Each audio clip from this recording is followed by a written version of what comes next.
मेरे गुरु महेश्वर शिव को मेरा प्रणाम है। इस कालखंड के प्रथम शिव के शिष्य और हम सबों के परम आदरणीय वरेण्य गुरु भ्राता साहब श्री हरिनानंद जी के चरणों में मेरा प्रणाम है। शक्ति स्वरूपा माँ दीदी नीलमानंद जी के चरणों में मेरा प्रणाम है। पाटन की इस पावन भूमि पे उपस्थित आप सभी गुरु भाई गुरु बहन के चरणों में मेरा प्रणाम है। आज का ये आगमन हम लोगों का ये पहले से आयोजित कोई कार्यक्रम नहीं है, लेकिन आज आप लोगों की उपस्थिति देखकर मुझको लगा कि साहब ने कहा कि जिस दिन भी वो गुजरे कहीं से, शिव शिष्यों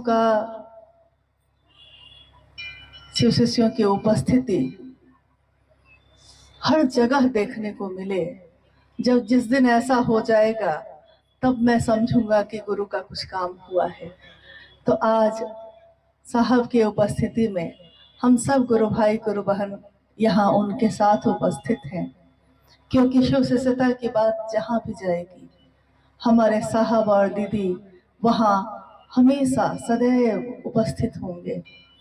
आज इस प्रांगण में, ये प्रांगण है जहाँ हम आप बैठे हैं, लेकिन ये खेत का प्रांगण है। यानी शिव का शिष्य कहीं भी अपनी जगह बना लेता है, कहीं जगह ना मिले तो खेत में ही बैठ सकता है। कल हम लोग जहाँ थे पहाड़ पे ही बैठे थे, तो पहाड़ हो, झरना हो, नदी हो, सरसों के फूल खिले हों या खेत हो, कहीं भी बैठ के महादेव की बात हो सकती है।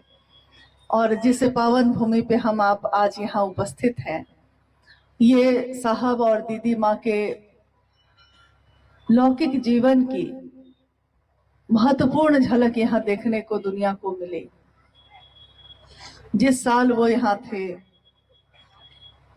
और उनके तीनों बच्चे साथ में, यहीं बगल में ब्लॉक ऑफिस है जहाँ पे बीडीओ साहब का आवास था। आज वो आवास खंडहर है, लेकिन किसी दिन वहां क्या रौनक थी। शिव को गुरु मानकर साहब हरिनानंद जी मन में शिव के प्रेम का दिया लेकर यही निवास कर रहे थे। माँ नीलमानंद भगवती स्वरूपा, शक्ति स्वरूपा, लेकिन एक सामान्य महिला की तरह उनके साथ रह रही थी। और लौकिक जीवन के उनके तीनों बच्चे जो छोटे छोटे थे। कितनी चमत्कारिक घटनाएं यहाँ हुई। साहब हमेशा कहते हैं कि मैंने शिव को गुरु बनाया था तो भगवान समझकर ही बनाया था। गुरु भगवान होते हैं तो भगवान गुरु क्यों नहीं है, मात्र इतना सोचकर ही बनाया था। यानी जिस दिन बनाया था उस दिन नहीं जानता था कि वो गुरु है भी कि नहीं। दुनिया में जो भगवान समझ के लोग उनकी पूजा कर रहे थे, उसी भगवान को ये सोचकर कि जब वो भगवान है, जो ईश्वर के भी ईश्वर है, महेश्वर है, तो उस महेश्वर का कोई अंश होगा, उस महेश्वर में जो रूप होगा वही धरती पे उतरता है। ऐसा मैंने सोचा तो मुझको लगा कि अगर गुरु भी कोई होगा धरती पे तो वो शिव गुरु होगा, तभी धरती पे भी कोई गुरु है। तो उन्होंने शिव को ही गुरु बना लिया। बाद में उनके जीवन में बहुत सारी घटनाएं हुई, तो उनके मन ने समझा या ग्रंथ और शास्त्रों में पढ़कर उन्होंने जाना कि हाँ, शिव तो सचमुच गुरु है। और ये आज मेरी अनुभूति नहीं है, सिर्फ ये हजारों वर्षों से ऋषियों की, मुनियों की, सिद्ध संतों की इस तरह की अनुभूति उनके जीवन में आई थी।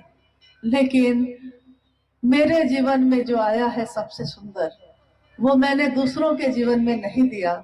तो फिर एक इंसान का ये कर्तव्य नहीं होता। एक इंसान शिव की सबसे सुंदर रचना, उसका कर्तव्य होता है कि जो सबसे सुंदर रंग उसके जीवन के हों, वो दूसरों को भी इस रंग में रंग डाले। इसीलिए शिव की चर्चा सुनने वाले लोग, शिव की चर्चा करने वाले लोगों की स्थिति ऐसी होती है कि लाली मेरे लाल की जित देखो तित लाल। मेरे यार की यानी मेरे शिव की कैसी लाली है ये, कि जहां भी देखता हूँ जहां भी देखूं वही लाल दिखाई देता है। लाली मेरे लाल की जित देखो तित लाल, लाली देखन में गई मैं भी हो गई लाल। यानी एक ऐसा रंग है कि जो देखने जाता है वो भी उसी रंग में रंग जाता है, जो बोलता है वो भी उसी रंग में रंग जाता है। और ये ऐसा रंग है शिव शिष्यता का जो एक बार चढ़ गया तो फिर दूसरा रंग नहीं चढ़ता उस पे। आपने देखा होगा जब होली का त्योहार आता है, हमारे घरों में बहुत सारे लोग तरह तरह के रंग हाथों में लगाकर लोगों के चेहरे पे लगाने जाते हैं। और कभी कभी मैंने खुद देखा कि एक दो बार ऐसा हुआ कि एक ऐसा कलर था, ऐसा रंग था वो, कि जो लगा दिया गया तो पूरा चेहरा उस व्यक्ति का चमकने लगा। अब वो ऐसा पेंट जैसा था कि उसके ऊपर लाख और लोग हरे रंग, लाल रंग, पीले रंग लगाते रहे, लेकिन उस रंग पे दूसरा कोई रंग चढ़ा ही नहीं। ऐसा रंग लग चुका था उस चेहरे पे कि जो रंग दूसरा लगाता था वो लगता ही नहीं था, उतर जाता था। जो पहला लगा था वही लगा रह गया। वही मुझको स्मृति दिलाती है इस बात की कि शिव की शिष्यता का रंग भी ऐसा ही है। एक बार चढ़ गया तो जमाने के रंग कितने भी दिखते हैं, हम रहते हैं उसमें, लेकिन हमारे दिल में वो नहीं चढ़ता। आज इस पावन भूमि पे हम सब मिल रहे हैं, अपने गुरु शिव की बात हो रही है, बिना योजना के ये कार्यक्रम। लेकिन मैंने अभी कहा कि इस धरती ने कितने चमत्कार को देखा। साहब हरिंदानंद जी ने जब शिव को गुरु बनाया, उनके बाद आने वाले 8 वर्षों में उन्होंने और मां नीलम आनंद जी ने दूसरे किसी से नहीं कहा कि शिव को गुरु बनाओ। 8 वर्ष बीत गए, लेकिन इन 8 वर्षों में इसी धरती पे ऐसे ऐसे चमत्कार हुए जिसको दुनिया के लोगों को जब आप बताइएगा तो शायद वो विश्वास भी न करें। उनको लगेगा कि ऐसे ही बात कर रहा है, ऐसा हुआ नहीं होगा। पूजा कक्ष में चावल बिछते थे और चावल पे शिव का संदेश आ जाता था। जो प्रश्न, जो जिज्ञासा लेकर जो बैठता उस पे उत्तर आ जाता। बेलपत्र की बारिश होने लगी, जिसको जो कहते सो हो जाता। जो सामने आता उसको देखकर साहब को समझ में आ जाता, पता चल जाता कि उसके जीवन में क्या होने वाला है। लेकिन बाद के जो 8 वर्ष बीते तो साहब हरिंदानंद जी ने कहा कि मेरे मन ने यह समझ लिया कि शिव से ज्यादा मुझको और कुछ नहीं चाहिए, क्योंकि इन चमत्कारों से दुनिया नहीं चलती, जीवन नहीं चलेगा। शमशान साधना से, कब्रिस्तान साधना से जीवन नहीं चलता। इसीलिए उन्होंने हर उस काम को करके छोड़ते चले गए। वो शमशान साधना भी छोड़ी, कब्रिस्तान साधना भी छोड़ी, मंत्रों का जप भी छोड़ा, कुंडली साधना छोड़ा, सबका प्रयोग करके देख लिया। लेकिन सबका प्रयोग करके उन्होंने देखा कि हासिल कुछ भी नहीं होता, हाथ खाली के खाली ही रह जाते हैं। और एक दिन शिव को गुरु बनाकर जब चमत्कारों का सिलसिला शुरू हुआ, तब भी साहब ने कुछ वर्षों के बाद ये समझ लिया कि इन चमत्कारों से जगत का भला बहुत कुछ नहीं होने वाला है। हाँ, लोगों ने ये विश्वास कर लिया कि शिव सचमुच में गुरु होते हैं। तब उन्होंने सीधे सीधे लोगों से संवाद करना शुरू किया, हर व्यक्ति से ये कहना शुरू किया कि शिव मेरे गुरु हैं, तुम्हारे भी हो सकते हैं। कल हम लोग इसी पे चर्चा में बात कर रहे थे रेणुकूट में, कि हमारे जीवन में जब कोई अपना मिलता है और जिसको मेरा मन प्रेम करता है, हम चाहते हैं कि वो पूरी तरह सिर्फ मेरा रहे, हम दूसरे के साथ उसको नहीं बांटना चाहते। जैसे मेरा बच्चा मुझको प्रेम करता है तब तक तो ठीक है, लेकिन जिस दिन वो किसी पड़ोस वाली आंटी को ज्यादा प्रेम करने लगता है तो उसकी माँ के कलेजे पे सांप लौट जाता है। उसको लगता है कि अरे मेरा बेटा है, दूसरे को कैसे ज्यादा प्रेम कर सकता है। नहीं, बच्चा बड़ा होता है। कल हम लोग यही बात कर रहे थे कि कभी कभी होता क्या है कि जब बच्चा मेरा बड़ा हो गया है, अब उसकी शादी हो रही है कहीं और, तो शादी हो रही है तो अब वो बटेगा। माँ के मन में भावना होती है कि अब ये प्यार बटेगा, यानी कि कोई दूसरी आएगी जिसको मेरा बेटा प्रेम करने लगेगा और मेरे से जो उसका प्रेम था वो बंटवारा हो जाएगा उसका, तो उस माँ को ये बर्दाश्त नहीं हो पाता। लेकिन सोचिए कि हमारे जीवन में जितने भी रिश्ते हैं, जिसको भी हम प्रेम करते हैं, हम चाहते हैं कि वो सिर्फ मेरा बन के रहे। साहब हरिनानंद जी ने शिव को अपना गुरु बनाया। कायदे से तो उनको भी यही सोचना चाहिए था कि ये शिव जो मेरा गुरु हुआ है, ये सिर्फ मेरा गुरु बन के रहे, किसी और का नहीं बने। मैं भी सिर्फ इसका बन के रहूं, किसी और का नहीं बनूं। लेकिन ऐसा हुआ? ठीक इसका उल्टा हुआ। क्योंकि दुनिया के लोग संकीर्णता से सोच सकते हैं, लेकिन जो शिव की तरफ से आता है, जो शिव की दुनिया से आता है, वो संकीर्ण नहीं होता और उसका मन इतना विशाल होता है कि पूरा जगत उसमें समाहित हो सकता है। साहब हरिनानंद जी ने ये आवाहन किया धरती के लोगों का कि आइए, आपके भी गुरु शिव हो सकते हैं। मैंने शिष्य बनकर परीक्षा की है, आपकी परीक्षा प्रार्थनीय है। प्रारंभिक समय में जब साहब ने ये बात कहनी शुरू की थी लोगों से, उन्होंने कहा था कि मैंने परीक्षा की है कि शिव गुरु हैं, सचमुच में है, आपकी परीक्षा प्रार्थनीय है, परीक्षा कर लीजिए। मेरे कहने पे विश्वास नहीं होता है तो कोई बात नहीं, परीक्षा कर लीजिए। और उसके बाद सचमुच लोगों ने परीक्षा की, शिव को गुरु बनाया, तीनों सूत्र करना शुरू किया और हर समस्या का हल यही तीनों सूत्र था। ऐसा कैसे हो सकता है कि हमारे जीवन में अलग अलग दुख है, अलग अलग समस्या है। किसी के जीवन में कोई दुख है, कोई बीमारी से बाधित है, कोई मानसिक रोग से बाधित है, किसी का शरीर नहीं चल पा रहा है, कोई गरीब है, किसी को संतान नहीं, किसी के जीवन में खुशी नहीं, अनेक चीजें हैं, अनेक बेचैनी और परेशानी है जीवन में। सबकी बेचैनी अलग अलग है, सबकी समस्या अलग अलग है। लेकिन साहब हरिनानंद जी ने हमेशा कहा कि शिव से दया मांगो, शिव की थोड़ी सी बात करो और शिव को प्रणाम करो, बस इतना ही। तो हमारा जो मन है, जो करता मन है, जो सोचता है कि जब तक कुछ करेंगे नहीं मिलेगा कैसे, क्योंकि पूजा में तो हम यही करते हैं, कुछ ना कुछ करते हैं, तब सोचते हैं कि अब महादेव दया करेंगे। पूजा में जल चढ़ाएंगे, दूध चढ़ाएंगे, बेलपत्र चढ़ाएंगे, तब ना महादेव दया करेंगे। लेकिन ये शिव से हरिनानंद जी क्या कह रहे हैं? ये तो कह रहे हैं कि कुछ भी नहीं करो तब भी सिर्फ मन में ये तीनों काम कर लोगे तो परिणाम उतना ही आएगा। ये कैसे होगा? लोगों ने परीक्षा की, लोगों ने इसको करके देखा, उनके जीवन की समस्या अपने आप सुलझती चली गई। अपने आप सुलझ जाएंगे सारे उलझे धागे। सारे उलझे धागे जो थे वो खुद ही खुद सुलझते चले गए, सामान्य और आसान तरीके से समस्याएं सुलझती चली गई। लोगों को लगा कि ये कैसे हुआ, लेकिन हमको याद रखना चाहिए कि मंदिर तो यही है, वो आज भी कितने लोग पूजा करते होंगे, मंदिर उस समय भी था, लेकिन कौन भक्त है, कौन शिष्य ऐसा है जिसके मन का भाव वो ग्रहण कर लेते हैं, महत्वपूर्ण ये होता है। शिव से हरिनानंद जी की वाणी में जो ऊर्जा है, उनकी बोली में जो ऊर्जा है, वो शिव की साक्षात ऊर्जा है जो उतरी है उनमें।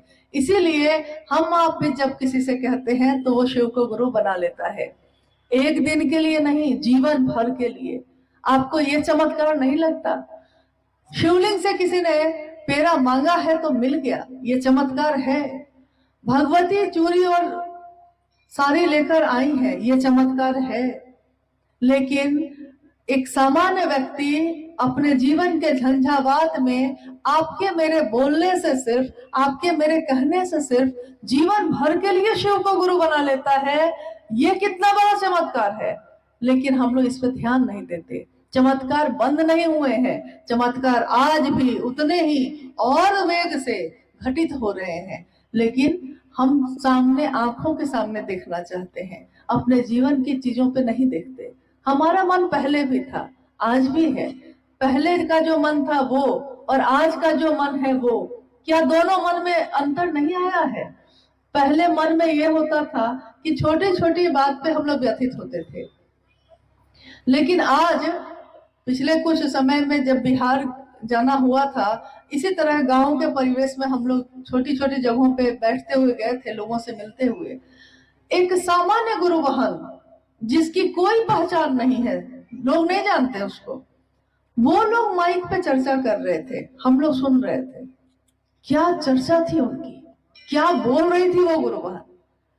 वो ऐसे भाव से बोल रही थी कि लग रहा था कि पता नहीं कहाँ का विद्वान कोई आया है, कौन देवी उतर गई है यहाँ। इसीलिए कोई नहीं जानता किसके मुंह से वो शिव बोलते हैं, किसकी कानों से सुनते हैं, किसकी आंखों से देखते हैं। साहब हरिंद्रानंद जी ने कहा, वो शिव जो इन आंखों से दिखाई नहीं देता, लेकिन आपके मेरे माध्यम से ही जगत में चलता है, हजार पैरों से चलता है, हजार आंखों से देखता है, हजार कानों से सुनता है। इसीलिए शिव की इस ऊर्जा को महसूस कीजिए, पुकारिए स्वभाव से, चिदानंद होइए, गुरु का नाम लीजिए, किसी भी पल ना भूलिए।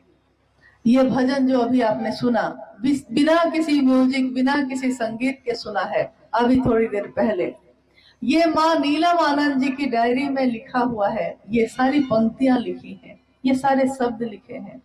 गुरु का नाम लीजिए, किसी भी पल न भूलिए, पुकारिए स्वभाव से, चिदानंद होइए। कितनी बड़ी बात उन्होंने कही है कि सबका नाम लेते हैं, कुछ पल याद रहता है, कुछ पल भूल जाते हैं, लेकिन गुरु का नाम ऐसे लीजिएगा कि फिर किसी भी पल भूलिएगा नहीं। सारे रिश्ते भूल जाएं, लेकिन शिव नहीं भूले। इसी की प्रार्थना, इसी की याचना उस शिव से करिएगा। एक दिन साहब ने कहा कि एक दिन मेरे मन में ये हुआ था कि इस भारतवर्ष में कितने लाखों शिव के मंदिर हैं, लेकिन मंदिरों में घंटियों की आवाज गूंजती है। लोगों के कानों में जो मधुर ध्वनि गूंज रही थी घंटियों की, साहब हरिंद्रानंद जी उन ध्वनि को लोगों के जीवन में घोलना चाहते थे। उन्होंने कहा कि मैं मंदिरों से बजती हुई घंटियों की आवाज, जो मधुर ध्वनि कानों से टकराती है, मैं इस आवाज को इस जगत के लोगों के दिलों में घोलना चाहता हूँ। उसके मन का मंदिर का घंटी ऐसा बजे कि बस बजता ही रहे, वो ऐसा बजता रहे कि फिर बंद ना हो। और ऐसा हो गया। हम सबों का सौभाग्य है कि हम में से कितने लोगों ने, आज भी जो लोग यहाँ उपस्थित हैं, कितने लोगों ने साहब का सानिध्य प्राप्त किया, कितने लोगों ने उनकी बातों को सुना। इन आंखों से हमने उस ऊर्जा को इस जमीन पे देखा है जिसने शिव की बात की है, जिसने शिव की शिष्टता को उतारा है। हम एहसानमंद हैं, हम कृतज्ञ हैं शिव के शिष्य हरिंद्रानंद साहब के, कि उन्होंने हमारे जीवन में शिव शिष्टता का दान दिया है। जो भी उनके जीवन में मिला वो सबको बांट दिया। हमारा भी कर्तव्य है कि जिसमें उनके प्राण बसते हैं, याद कीजिए साहब की उस वाणी को, साहब की उस बोली को। क्योंकि अगर कोई भी आने वाले समय में भी अगर कोई शिव का शिष्य होगा और उसको साहब और दीदी की याद नहीं आएगी, तो वो कैसा शिष्य होगा। क्योंकि शिष्य कृतज्ञ होता है, जिसने भी उसको शिव की तरफ चलना सिखाया है उसके प्रति एहसानमंद होता है। तो कृतज्ञ मन याद करता है। सोचिए उनकी बात, उनकी वाणी को। उन्होंने कहा है कि शिव की शिष्यता में मेरे प्राण बसते हैं, प्राण बसते हैं। और जिसमें उनके प्राण बसते हैं वो शिव हमारे आपके दिलों में रहते हैं, यानी हमारे प्राण में भी बसते हैं। तो हम सबको शिव के शिष्य हरिंद्रानंद साहब के प्राण को किस तरह संभालने की जरूरत है। हम सब एक मनसा वाचा करुणा, एक भाव से शिव की तरफ चल सके, शिव के काम को कर सके। इसी की दया की याचना मंदिर में स्थापित जो शिव है और जो निराकार शिव है, क्योंकि सामने जो दिखते हैं उनसे भी मिलने के लिए एक दिन निराकार होना पड़ता है। एक दूसरे से प्रेम तो हम करते हैं, लेकिन मेरा मन उसके मन से मिलता है जिससे हम प्रेम करते हैं। शरीर से हम चाहे कितने भी दूर हों, लेकिन मन अगर मेरा उससे मिलता है तो हमारा मन, कहते हैं, आंतर मन होना होता है। गुरु कोई हो, एक दिन उससे अंतर ही मिलना पड़ता है। शिव शुरू से ही शरीर में नहीं है, प्रतीक है, कभी शिवलिंग के रूप में, कभी तस्वीरों के रूप में, कभी मूर्तियों के रूप में। हम उन मूर्तियों को भी नमन करते हैं, हम उन तस्वीरों को भी नमन करते हैं। हम जो ये हवा शिव को छू कर आती है, हम उस हवा को भी नमन करते हैं, क्योंकि कण कण में अगर वो शिव बसता है तो ये सारी चीजों में शिव ही तो बसता है। ये सरसों के फूल जो खिले हैं चारों तरफ हमारे आपके, इन सरसों के फूलों में भी जो पीले पीले फूल हैं, उनको भी देखकर तो शिव की ही याद आती है। नहीं, तुम मिले दिल खिले और जीने को क्या चाहिए। लोग गीत गाते हैं अपने प्रेमी के लिए, हम गीत गाते हैं अपने शिव, अपने साहब दीदी के लिए, कि तुम मिले हो, ऐसे मिले हो कि तुम मिले दिल खिले और जीने को क्या चाहिए। ना हो तो उदास तेरे पास पास मैं रहूंगा जिंदगी भर। साहब हरिनानंद जी ने कहा है हम सभी शिव शिष्यों को कि उदास मत होना, मैं जिंदगी भर तुम्हारे साथ ऐसे ही चलता रहूंगा जैसे शिव चलते हैं। शिव की सत्ता, शिव के लोग, शिव के गण, शिव के शिष्य भी वैसे ही चलते हैं।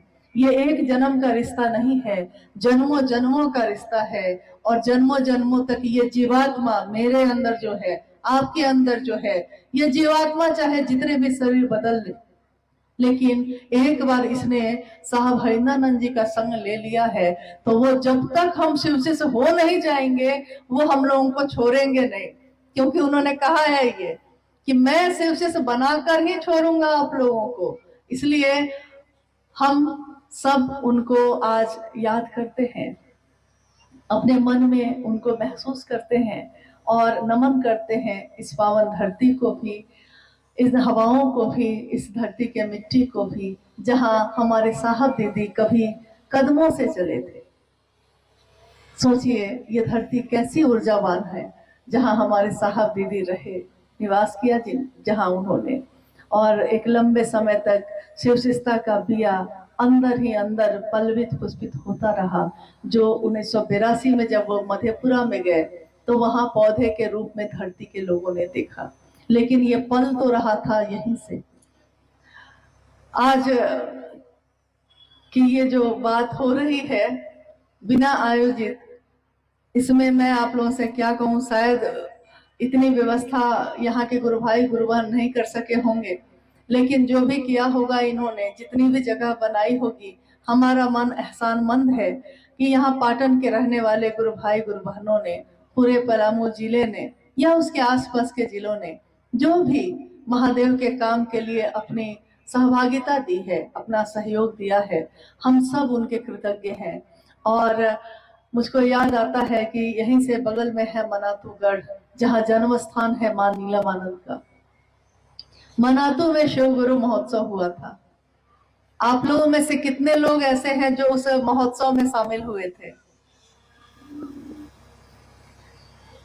अच्छा, बहुत लोग हैं जो शामिल हुए थे। अच्छा, आप भी हुए थे।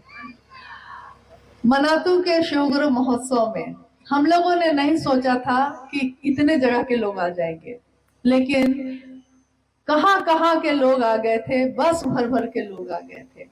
अब वो जगह है छोटी सी और लोग आ गए थे बहुत ज्यादा, तो होगा क्या? जगह जब छोटी हो और लोग बहुत आ जाए तो क्या होगा? हम लोगों ने देखा रात में, जब हम लोगों को देखने हम लोग गए, मतलब गांव में जहां जहां लोग एक रात पहले आ गए थे, तो मैंने देखा कि चाहे वो हिंदू हो, मुसलमान हो, किसी भी जाति, किसी भी धर्म के लोग जो वहां रहते थे, उन लोगों ने अपने घर के दरवाजे को खोल दिया था, खुद बाहर निकल गए थे और लोगों को अपने घर के बिस्तर पे जगह दी थी। जो उनके घर में था उपलब्ध वही खुद भी खाया और जो आने वाले लोग थे उनको भी खिलाया। थोड़ा ही था, थोड़े में गुजारा कर लिया। शिव की शिष्यता यही तो परिलक्षित होती है कि जो है मेरे पास मैं उसको भी दे सकती हूँ कि नहीं।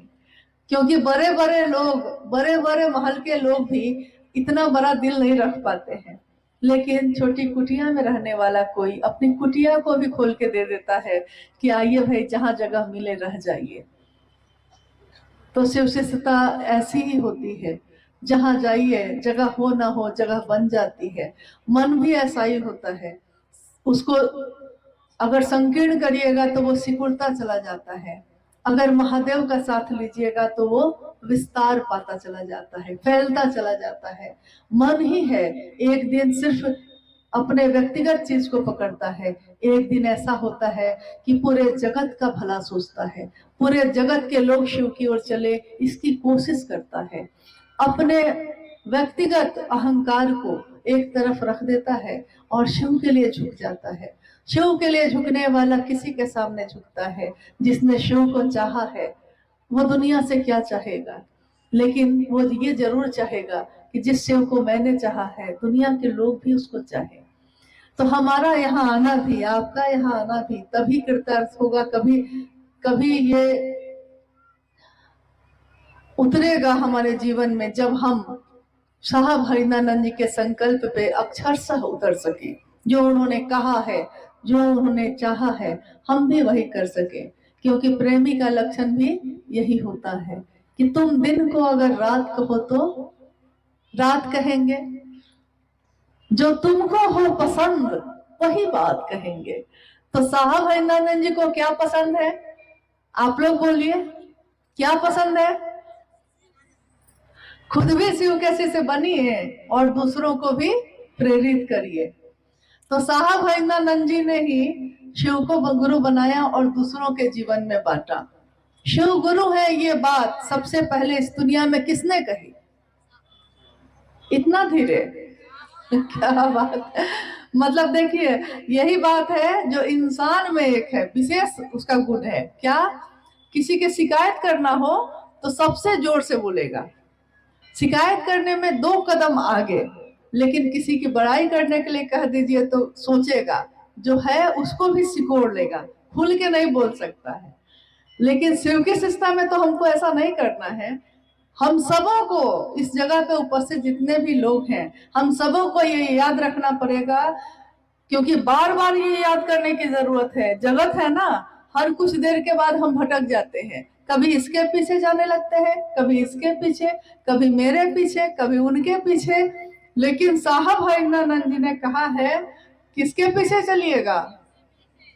शिव के। और शिव गुरु है ये बात किसने कही?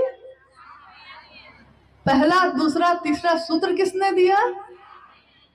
धीरे धीरे आ रही है गर्मी जोश धीरे धीरे आ रहा है। तो ये तीनों सूत्र के लिए किसने कहा? तो साहब हरिनानंद जी ने। और इन तीनों सूत्रों को कहा जाता है कि जिसका आदेश होता है उसी का बल, उसी की ऊर्जा उस आदेश में काम करती है। आदेश है गुरु शिव का, उतरा साहब हरिनानंद जी के माध्यम से। क्यों उतरा? क्यों नहीं हम लोग के माध्यम से उतरा? अगर हम और आप इतने विशेष थे तो क्यों नहीं उस दिन हमारे अंदर उतर जाता, आपके अंदर उतर जाता। आज जो हम दुनिया में घूम रहे हैं और हम में से कोई भी अपनी स्थापना की भूख लेकर चल रहा है, उसको याद रखना चाहिए कि अगर उस दिन शिव ने चुना है तो साहब हरिनानंद जी को चुना है। कारण एकमात्र यही है कि शिव की उतरी हुई ऊर्जा हर व्यक्ति बर्दाश्त नहीं कर सकता है। तार में बिजली गुजरी है, हर तार बर्दाश्त नहीं कर सकता है। अगर 440 वोल्ट गुजर गया तो ये मामूली पतली पतली तार जो होती है बिजली की जल जाती है। लेकिन अगर ट्रांसफार्मर होता है तो वो जलता नहीं है, वो उसको बर्दाश्त कर लेता है, संग्रह कर लेता है और धीरे धीरे दूसरे तारों में भेजता है, कम करके, वोल्टेज कम करके, ताकि वो बर्दाश्त कर सके, उसका बल्ब भी जल सके। नहीं तो शिव शिष्यता की ये मूल धारा इस धरती पे उतरी है, जहां जिनके माध्यम से वो एकमात्र है साहब हरिंद्रानंद जी, और कोई नहीं, न कभी कोई हो सकेगा। इस धरती पे इस काल में शिव के शिष्य के रूप में जिसको दुनिया के लोगों ने देखा है वो साहब हरिनानंद जी हैं, अन्यथा और कोई भी नहीं। लेकिन उन्होंने ये चाहा है कि हम सब भी वैसे ही बने। तो हम इस पे अपनी यात्रा पे ध्यान दें, हम इस पे गौर करें कि हम बन रहे हैं कि नहीं। हम ये गौर नहीं करें कि दूसरे क्या कर रहे हैं। जो दूसरा कर रहा है वो खुद समझेगा, हम क्या कर रहे हैं ये हमको समझना है। तो अपनी यात्रा पे ध्यान देना है, आप लोग इससे सहमत हैं कि हमको अपनी यात्रा पे ध्यान देना है, हमको अपने गुरु शिव को याद रखना है, हमको हमेशा साहब दीदी का साथ लेकर चलना है, और हम चलेंगे सबके साथ, दिखेंगे सबके साथ, लेकिन मेरे दिल में राज कौन करता है, मेरे दिल में, मेरे दिल के सिंहासन पे कौन बैठा है। बड़ा धीरे बोलते हैं आप लोग। हम अकेले हैं इसलिए माइक की जरूरत है, लेकिन अगर आप लोग की तरफ पूरे भीड़ में हम उधर उस तरफ रहते तो हम सबसे ज्यादा जोर से चिल्ला के बोलते। नहीं, दीदी साहब बैठे हैं मेरे सीने में। अरे ये बात तो इतनी सुंदर है कि जितने जोर से हम बोल सकते हैं बोलेंगे। कौन बैठा है सीने में? तो दीदी और साहब बैठे हैं सीने में। और किसके कारण बैठे हैं? क्योंकि हम नमन करते हैं अपने साहब को, अपनी दीदी माँ नीलमानंद जी को और अपने गुरु शिव को, कि उन्होंने हमारे आपके जैसे लोगों को, जिनमें कोई योग्यता नहीं, हम अधम हैं, हम पापी हैं, पता नहीं क्या क्या है, लेकिन तब भी शिव ने गले से लगाया है। और शिव जिसको गले से लगा लेते हैं उसकी पूजा तो होती ही है धरती के लोगों में, लेकिन जिसकी पूजा होती है उसको याद रखना चाहिए कि शिव के कारण होती है। शिव से जिस दिन हम अलग हो जाएंगे, शिव से सहजानंद जी के नाम से हम अलग हो जाएंगे, तो हमारी कोई हिसाब नहीं है।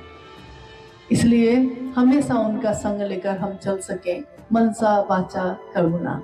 अब हम लोग यहाँ से विदा ले रहे हैं। आप सभी के चरणों में प्रणाम करते हुए और शिव की शिष्यता की इस धारा को अपने द्वारा आप जहाँ तक बढ़ा सकते हैं जरूर बढ़ाने की कोशिश करिएगा। महादेव हम सब पे दया करे, महादेव हम सबका कल्याण करे।